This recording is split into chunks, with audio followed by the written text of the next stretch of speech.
Before we dive into these chilling tales, I have a quick question for you. Where are you watching from? Drop a comment below and let me know. It's always interesting to see how far these stories travel. Now settle in, maybe dim the lights if you dare, and prepare for 3 disturbing true mermaid encounter stories that I personally experienced. You may think of mermaids as mythical, beautiful creatures, but what I encountered was far from the fairy tales you know. It was the summer of 2017, and I was on a much-needed vacation with some friends. We had rented a cabin by the coast, far away from the hustle and bustle of city life. The cabin sat at the edge of a small cliff, overlooking a wide stretch of ocean. From the porch, you could hear the waves crashing against the rocks below, the sound echoing through the quiet nights. We thought we had found paradise. On our second night, after a day spent swimming and fishing, we decided to have a small bonfire by the water. We gathered driftwood, set up some chairs, and settled in as the sun dipped below the horizon. The air was cool with a light breeze brushing against our skin. It was peaceful, the perfect end to a perfect day. That's when I first heard it, a faint melody carried on the wind.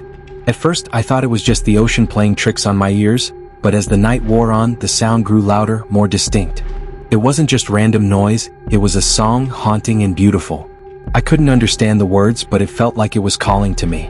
I glanced at my friends, but no one else seemed to notice the music. They were laughing, toasting marshmallows, completely oblivious. I tried to ignore it to push the strange feeling away, but the song kept tugging at me. It was as if something or someone was beckoning me to the water. Against my better judgment, I stood as I had found towards the shore. The closer I got to the ocean, the louder the song became. It was mesmerizing, and before I knew it, I was standing at the water's edge, staring out into the dark waves. I felt a strange compulsion to step into the water, to follow the voice. My feet were already sinking into the wet sand when I snapped out of it. What was I doing? I turned around quickly and made my way back to the fire. My heart was pounding and my mind raced with questions. What had just happened? Why had I felt so drawn to the water? I didn't say anything to my friends. I didn't want to sound crazy, but I couldn't shake the feeling that something was terribly wrong. The next morning, I woke up early and decided to take a walk along the beach. The tide was low, and the rocks that were usually submerged were now exposed, creating small pools of water where tiny creatures swam about. I found myself wandering towards a rocky outcrop a little farther down the coast, away from the cabin and my friends. I don't know why, but something about that area intrigued me. As I approached, I noticed a figure sitting on the rocks, her back to me. At first, I thought it was just another person enjoying the morning, but as I got closer, I realized something was off. Her skin had an odd shimmer to it, almost like scales, and her long flowing hair seemed to merge with the water. My heart started to race. I wanted to turn and run, but I couldn't take my eyes off her. She turned her head slightly, just enough for me to catch a glimpse of her face. She wasn't human, not entirely. Her eyes were too large, her features too sharp. She looked like something out of a nightmare. Before I could react, she smiled and dove into the water, disappearing beneath the waves.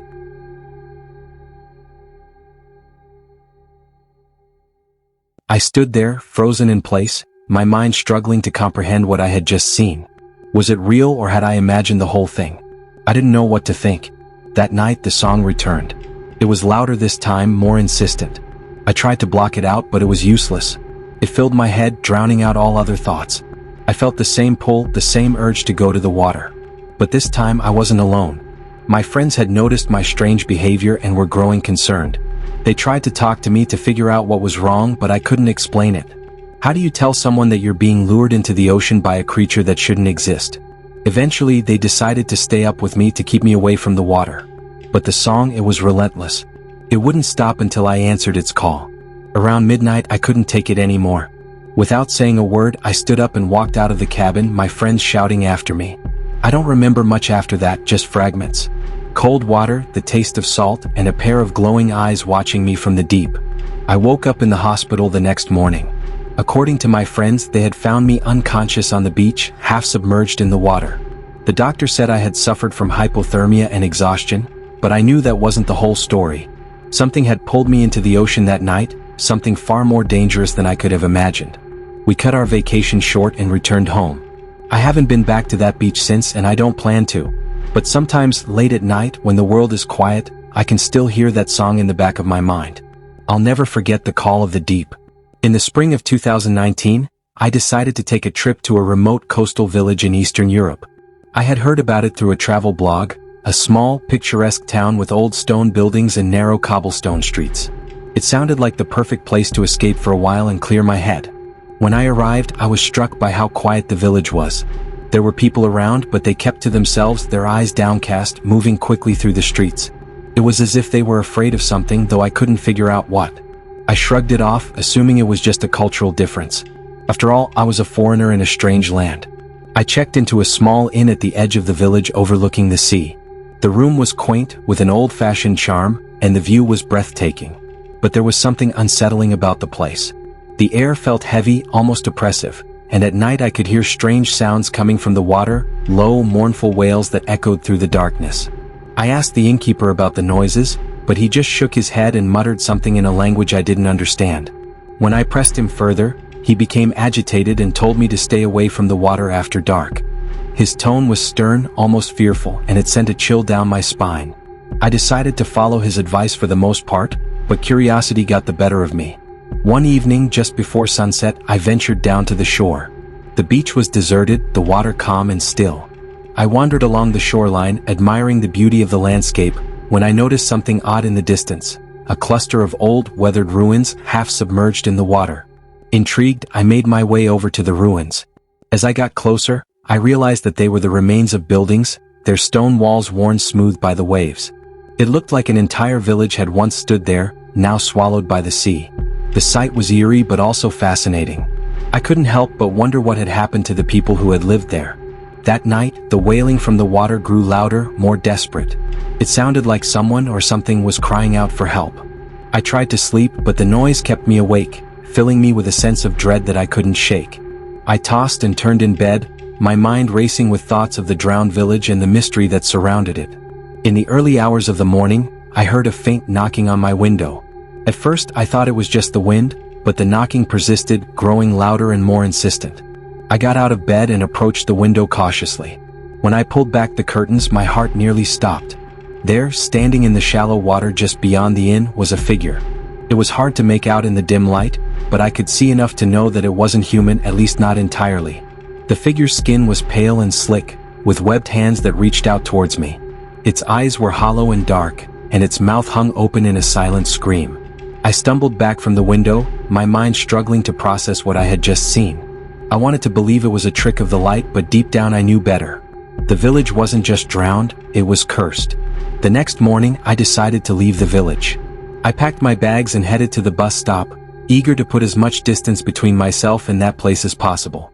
But as I waited for the bus, I overheard a conversation between two locals.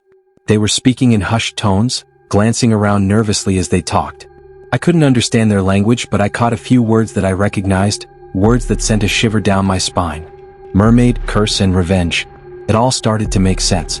The ruins I had seen weren't just remnants of an old village, they were the remnants of a tragedy. A tragedy that had left behind a vengeful spirit.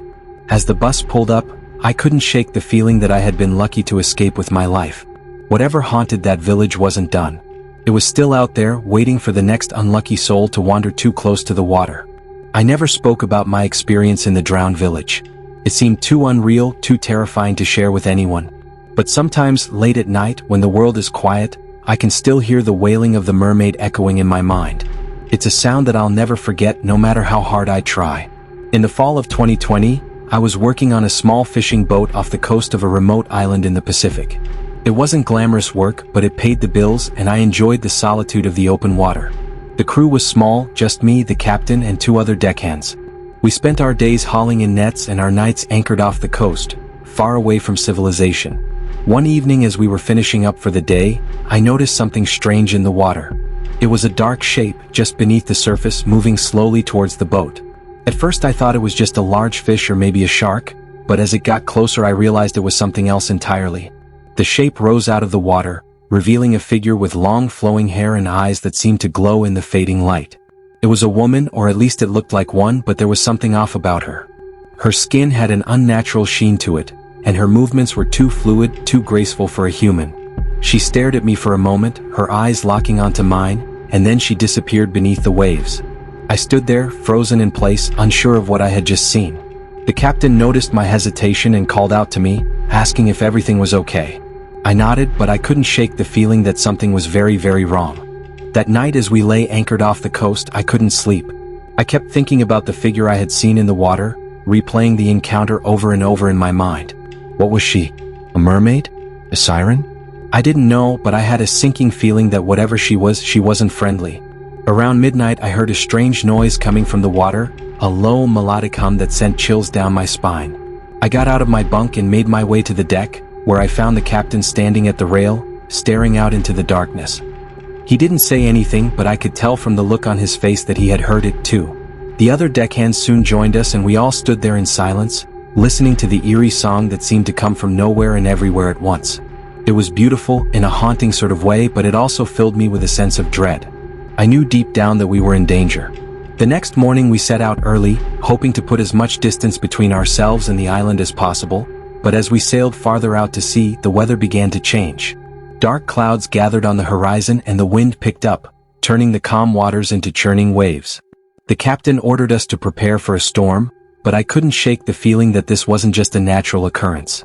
It felt like something or someone was trying to stop us from leaving. The siren song echoed in my mind, and I couldn't help but wonder if we had angered her by coming too close to her territory. As the storm grew stronger, the boat rocked violently, and we struggled to keep it under control. The waves crashed against the hull, and the wind howled in our ears, drowning out all other sounds. But beneath the chaos, I could still hear the siren's song, growing louder and more insistent with each passing minute.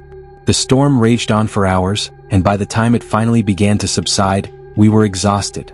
The boat had taken a beating and we were all soaked to the bone, but we were alive. We thought we had made it through the worst of it, but we were wrong.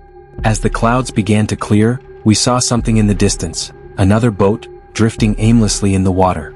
It was an old fishing vessel, much like ours, but it looked abandoned. The sails were tattered, and the hull was covered in barnacles, as if it had been lost at sea for years. The captain decided to investigate, hoping to find survivors or at least salvageable supplies. We boarded the boat cautiously, our footsteps echoing through the empty decks.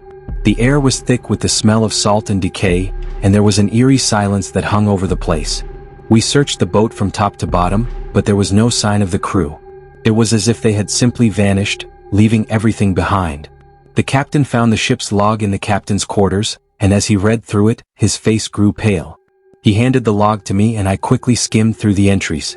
The last entry was dated 2 years ago, and it described an encounter with a strange creature in the water, something that sounded eerily similar to the siren I had seen. The log ended abruptly with a single chilling sentence. "She's coming for us." We didn't stick around to find out what had happened to the crew. We gathered what supplies we could and returned to our own boat, eager to put as much distance between ourselves and that cursed vessel as possible. But as we sailed away, I couldn't shake the feeling that we hadn't escaped. The siren's song still echoed in my mind, a constant reminder that she was out there, watching, waiting. The rest of the crew seemed to feel it too. There was an unspoken tension that hung over the boat, a sense of impending doom that none of us could shake. We sailed in silence, each of us lost in our own thoughts, listening for the siren's song. That night, as we lay anchored far from shore, I heard it again, the same haunting melody, drifting through the air like a lullaby. I got out of my bunk and made my way to the deck, where I found the captain standing at the rail, staring out into the darkness. This time he wasn't alone. One of the deckhands was standing beside him. His eyes glazed over as if he were in a trance. The captain tried to snap him out of it, but it was too late. Before we could react, the deckhand climbed over the rail and jumped into the water, disappearing beneath the waves. We searched for him for hours, but it was no use. He was gone, swallowed by the sea, just like the crew of the abandoned boat. The captain was devastated, blaming himself for what had happened. But I knew it wasn't his fault. The siren had taken him, just as she had taken the others. The next morning we set sail for the nearest port, determined to get off the water as soon as possible. But the siren's song still lingered in the air, a constant reminder that we weren't safe. We had angered something ancient and powerful, and she wasn't going to let us go without a fight. As I recount these stories to you, I can't help but wonder, are there more creatures out there lurking in the depths of the ocean, waiting to be discovered?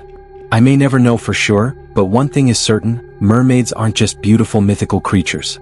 Sometimes they're the stuff of nightmares. So, wherever you are, stay safe and be careful the next time you find yourself near the water. You never know what might be lurking beneath the surface, waiting to drag you down into the deep. Which of these stories scared the hell out of y'all? Comment below and see you on another story.